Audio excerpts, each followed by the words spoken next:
Tampa Bay, Bucks 21, Carolina Panthers 18. Bucks moved to 5-7 in second place in the NFC South with a battle for first place coming up this week against the Falcons. Wow. Panthers fall to 1-11, a commanding one-game lead for the number 1 overall pick for the Chicago Bears. Did this loss take Carolina? Did this mathematically eliminate them from the playoffs? Because they weren't heading into this game. First team eliminated from the playoffs.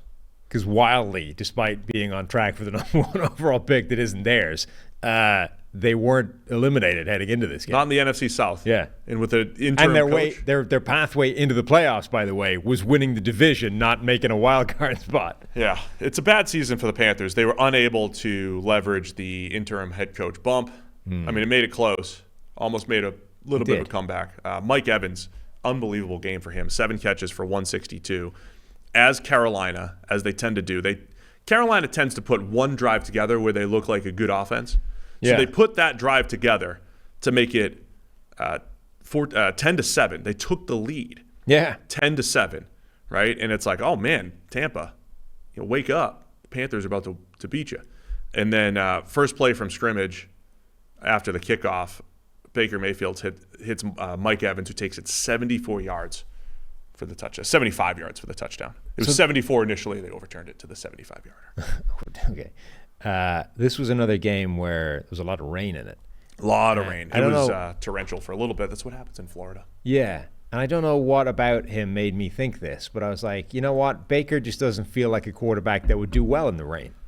It feels like rain would make Baker especially bad for some reason. What makes you think of that is the entire 2021 season where they played like 12 straight weather games in Cleveland. He did have a bunch of terrible rain games. And you're like, I can't evaluate Baker Mayfield. There were raindrops in this game. That's what it was. Anyway, Baker was playing like absolute crap in the rain, and then the rain eased off later in the game, and we got better Baker Mayfield. Like, what are his first and second half splits? They must be wild. But anyway. # weather matters. Tiny human Bryce Young was performing better in the wet conditions than Baker Mayfield was, who's just a normal-sized human. They also, by the way, threw up. He didn't throw up. But he didn't throw up? He threw up an interception that I think completely slipped out of his hand. Yeah. Not good. Oh, yeah, just completely slipped. He just threw an arm punch to the safety. So, also, it's a wet ball. Poor old Jonathan Mingo, actually making some plays in this game, has a great catch early in the game, which they then call incomplete. Even they challenged it because it was quite clearly a catch. And they're like, no, sorry, it's Mingo. He didn't catch it. Did they say his forearm hit out of bounds or something on that? They had something like that. It felt harsh. That was a catch.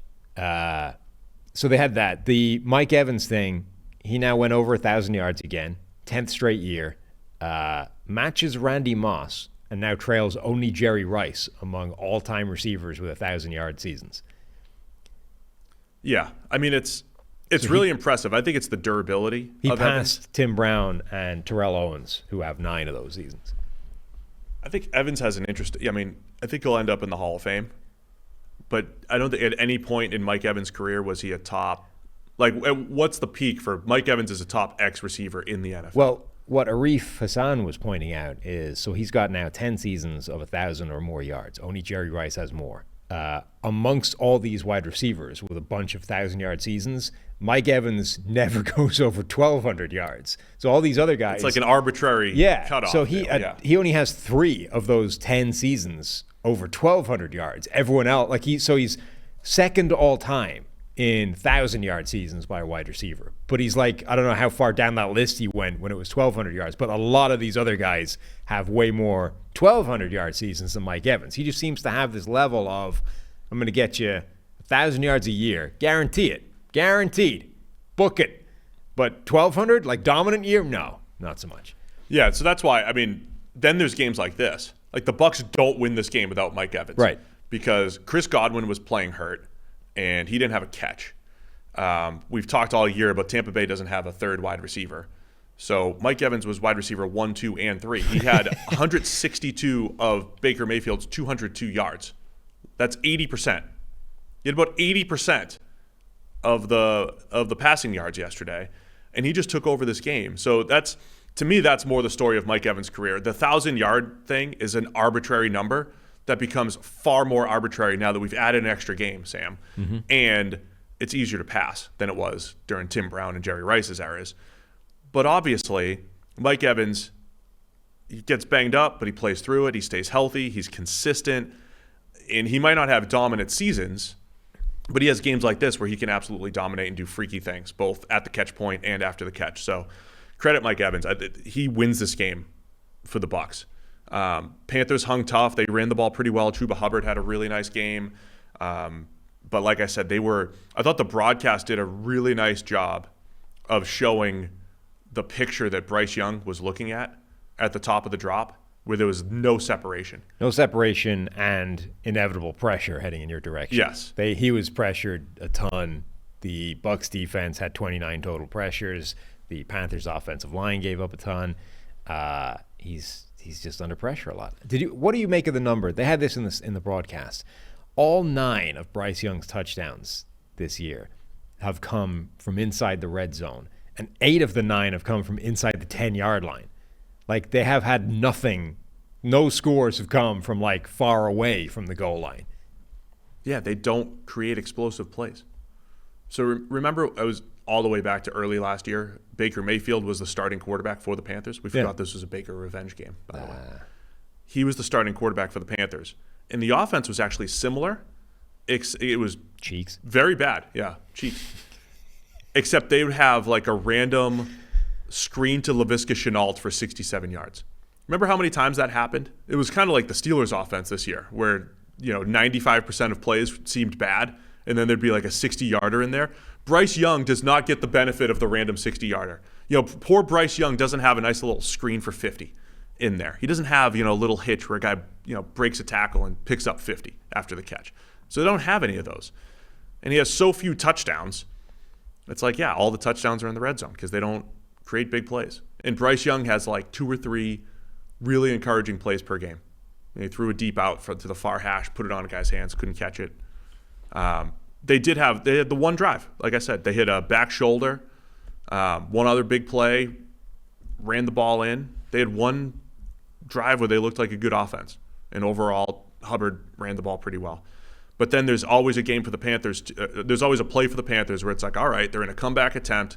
It's 3rd and 10, and the Bucs create 3 free rushers on him. Right. And he's got no chance.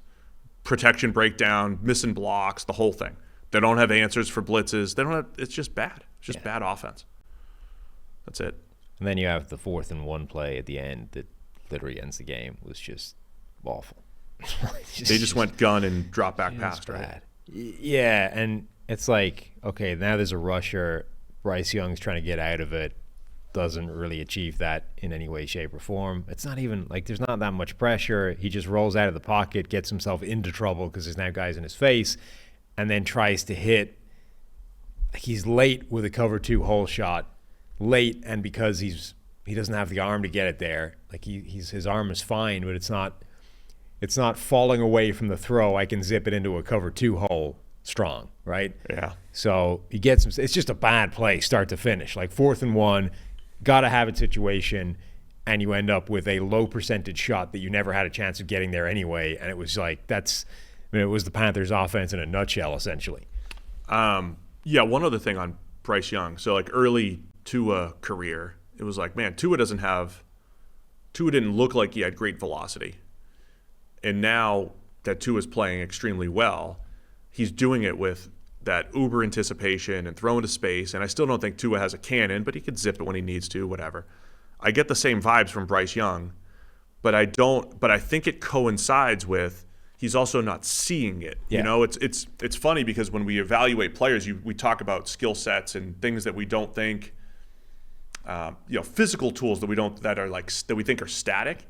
But when you're not confident, the ball's not going to come out of your hand that great. I sense that from Bryce Young, where he's just a tick late on so much stuff. I think it's that also the arm looks worse. Yeah, it's also the arm needs to be. The arm needs to be connected to the brain in terms of understanding what you can and can't do. Like there is a ton of throws that Tua can't make that Josh Allen can. Consequently, Tua doesn't attempt a ton of throws that Josh Allen can make. Right. So those two things have to be connected. Otherwise, it looks way worse than it is. Like Bryce Young's arm, isn't great, but it's not bad. It's just he can't make a throw like that, right? Josh Allen could probably get that ball in there, even if you take the exact same set of circumstances to the point where the ball is coming out of his hand, right? Allen is broken, contained from a pocket. He's rolling to the right. There's a guy in his face. He's falling away from it. Allen probably has the arm to still get that ball through the gap, right? Yep. Tua doesn't, and Bryce Young doesn't. But Tua probably never even attempts that throw. And right now, Bryce Young doesn't know that he can't attempt that throw yet. Now, maybe he will after that attempt. But like that's a relevant part of the arm strength conversation. Of course, a guy with a weaker arm can't make a bunch of throws that a guy with a strong arm does. But part of that process is like understanding that and therefore not even taking those shots, right? Figuring out a different way of getting it done or going somewhere else with the football. It's each individual quarterback needs to start developing an understanding of what they can attempt. So, and the way Tua came out of what felt like arm issues, he came out of it by winning with anticipation, which he had shown on film at Alabama. Right. And actually, I don't even think he was so much as anticipatory at Alabama as he would see it and put it on a spot. I feel like he would wait, confirm it, kind of like Brady didn't really throw with anticipation a ton. He would confirm and then put it where he wanted. Tua kind of played like that, but that's like a vision thing. I thought that was incredible vision by Tua. Either way, he's using those skills. Bryce Young won at Alabama, I think, through just natural playmaking and feel, and none of like that shows up once a game, maybe, right? So he's going to have to win like that, but he's going to have to take care of. He's going to have to win with anticipation, maybe not to Tua's level, but at least a little bit more at some point once he has a better offense to play in here. Of the last sort of three significant Alabama quarterbacks, I would say that Tua had the worst anticipation of the three and that Bryce Young had the best in college at Alabama. Yeah. So like right now, obviously Tua has the best of the three by a mile because the alternatives are struggling Bryce Young and complete mental collapse Mac Jones. So Tua's throwing with anticipation probably better than any quarterback in the league right now. But in college, in the same offense, Bryce Young was better, I think, than either of the other two. If it takes him a while and he gets there, it's still like that's what needs to be his superpower at the next level. One more thing I just want to highlight for the Bucs: both starting linebackers, Devin White, Levante David, missed the game. So it was J.J. Russell and K.J. Britt starting at linebacker. Britt lasted only 7 snaps. So J.J. Russell plays the majority of the game, plays pretty well. They had to put Ryan Neal in the box. They were playing with one linebacker for the majority of the game. I think that was a big part of why the Panthers were able to run the ball a little bit, but the Bucs dealt with some injuries on that side of the ball and battled through, and they're still alive, man. They have some tough games, but everything's winnable, I guess, for the Bucs. And like I said, battling for first place next week in Atlanta. Mm-hmm.